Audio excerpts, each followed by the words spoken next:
Hola, ¿cómo están? Bueno, mi nombre es Hernán Brown, nací en el año 1975, tuve un proceso con las adicciones en las drogas en los años 90, hoy estoy por cumplir casi 23 años fuera de ellas y queremos aprovechar para, por medio de este video, compartir con ustedes una experiencia con respecto a cómo pueden ayudar o cómo pueden ayudarse a ustedes si están pasando con este problema de las adicciones. En este caso, en el día de hoy vamos a hablar acerca de la cocaína, de los efectos y las consecuencias que ellas producen.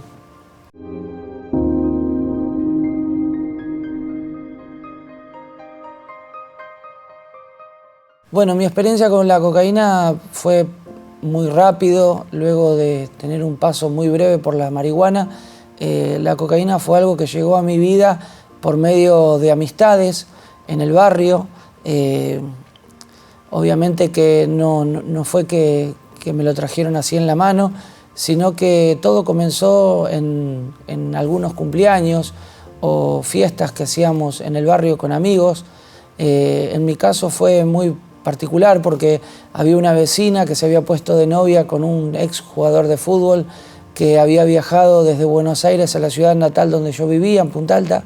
Y bueno, en una noche, entre tragos y cigarrillos, me dicen, bueno, tengo algo en el baño para vos preparado, tengo un regalo arriba de la tapa del baño, si querés pasá y tomalo.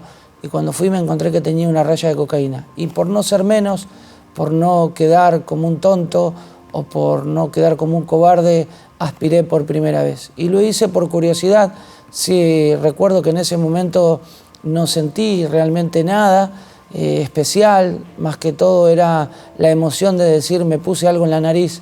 Pero luego, bueno, eso se empezó a repetir con esta gente y luego por mis propios medios empecé a buscarla hasta que llegó un punto en mi vida donde no podía vivir sin estar en ese estado, ¿no?, de dureza, como se suele decir con la cocaína. Y bueno, esto es algo que comienza así como algo muy simple, como algo muy tonto, pero que luego del pasar de los días, las semanas, los meses, incluso años, llegamos a un estado donde la cocaína te puede llevar a hacer perder todo, no solamente tu vida con la salud, sino también con respecto a los amigos, a las amistades y por supuesto a la familia.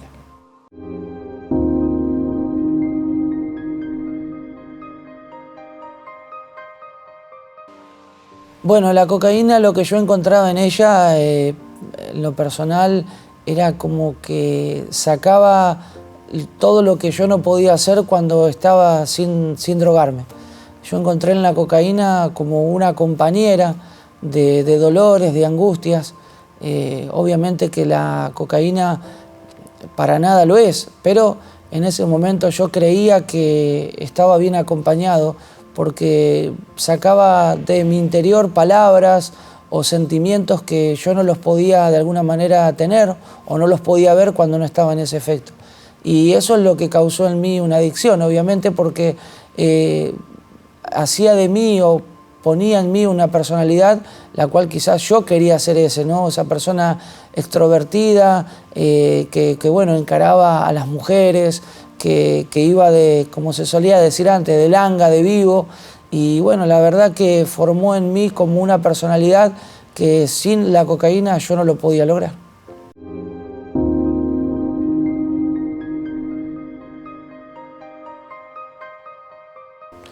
Obviamente que la cocaína, cuando yo me la empecé a inyectar por el brazo, porque llegué a ese punto donde un día empecé a inyectarme cocaína, porque ya por la nariz no me causaba efectos, o en realidad buscaba otro tipo de sensaciones, y nuevamente, por no ser menos, por no quedar como un cobarde, me hice la primera vez un pico, como se solía decir, en los años 90, y ahí fue donde me inyecté cocaína por primera vez. Lo recuerdo patente, fue una noche donde habíamos salido a bailar y estábamos, bueno, juntando dinero para ir a comprar cocaína.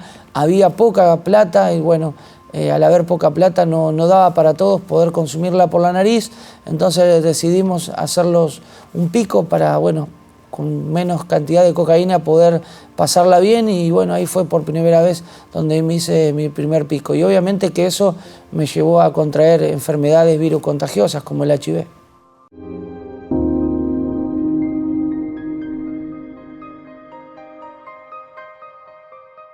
Bueno, la pregunta que muchos se hacen es cuando se enteran que su ser querido, su familiar o su ser cercano, dicen, se está drogando. Dice, bueno, pero ¿y cómo la consigue? ¿De dónde la saca? ¿Quién se la vende? Bueno, todo depende de qué drogas, ¿no? En el caso de la cocaína, no es algo que se pueda encontrar en cualquier lado. Hay lugares específicos como búnker, bocas, que se les suele decir, o punteros en los barrios, donde ellos, bueno, tienen de alguna manera la distribución. ¿Cómo se llega a esos lugares? A través de contactos de personas que ya tienen la confianza de llegar ahí. No todo el mundo llega a la puerta de una venta de cocaína, por ejemplo. No todo el mundo puede ir y decir, bueno, tengo 10 pesos o 50 pesos o 100 pesos, voy y compro 1 gramo de cocaína. No, tenés que tener de alguna manera ya una confianza para poder llegar a ese lugar. Y de ahí vienen los problemas también, porque muchas veces nosotros, al no tener la confianza con esa persona, esas personas viven de eso y te quitan el dinero, te lo roban, y ahí es donde empiezan también los problemas con la compra de la droga.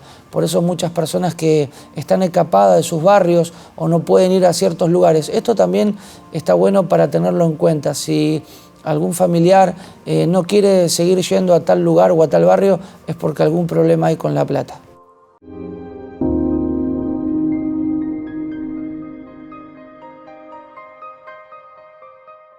Bueno, ¿cuáles son los síntomas a los cuales tenemos que estar atentos, o de qué manera nos podemos dar cuenta si nuestro ser querido o nuestra persona más cercana está consumiendo drogas? Bueno, en primer lugar es el cambio de hábito que la persona tiene, ¿no?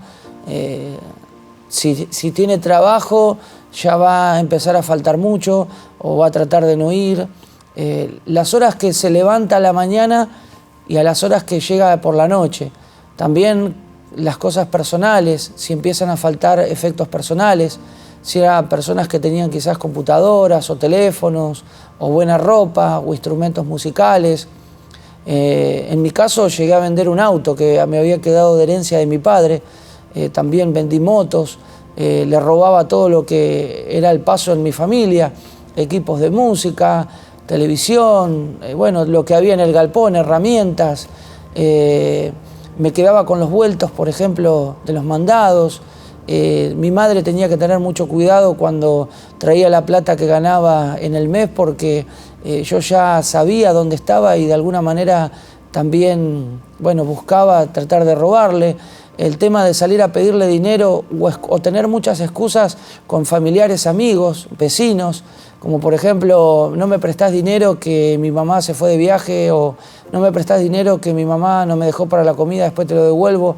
Bueno, cuando empecemos a notar todos esos síntomas y esos cambios de hábito o de comportamiento, también en las amistades, por ejemplo, las personas que cada día están más sumergidas en las adicciones empiezan a cambiar las amistades, ya no frecuentan los mismos lugares que al principio, pierden todo tipo de relación con lo social y se empiezan a aislar totalmente de lo que para antes era algo sagrado, como la familia, los amigos, el deporte y bueno, muchas cosas que uno va perdiendo por los cambios esos de hábitos que va obteniendo y que la misma adicción te va llevando a tomar esa decisión, ¿no?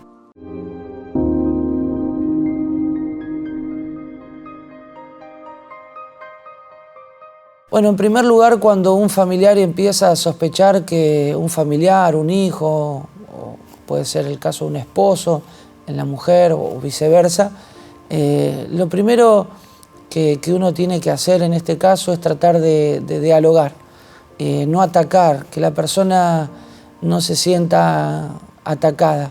Tampoco lo que podemos obviar es no hacernos cargo de que estamos viviendo con ese problema. El problema mayor en muchas familias es que como que no lo pueden creer y lo niegan constantemente y victimizan a la persona que está teniendo el problema. Y lo que hacen es alargar la agonía, porque de alguna manera consienten a esa persona por miedo propio, por el qué dirán los vecinos, por el qué dirán los parientes, y cuando se enteran muchas veces de verdad y se dan cuenta de que es real, que la persona se está drogando, empiezan a tirar manotazos de ahogado, como se suele decir. Es importante que una vez que se descubre el problema, tratar de dialogar con la persona y abrirle el corazón. No nos olvidemos y recordemos siempre que la droga, tanto sean drogas como la cocaína, drogas duras o drogas más blandas como la marihuana, son consecuencias de cosas que han sucedido en la persona que la está consumiendo.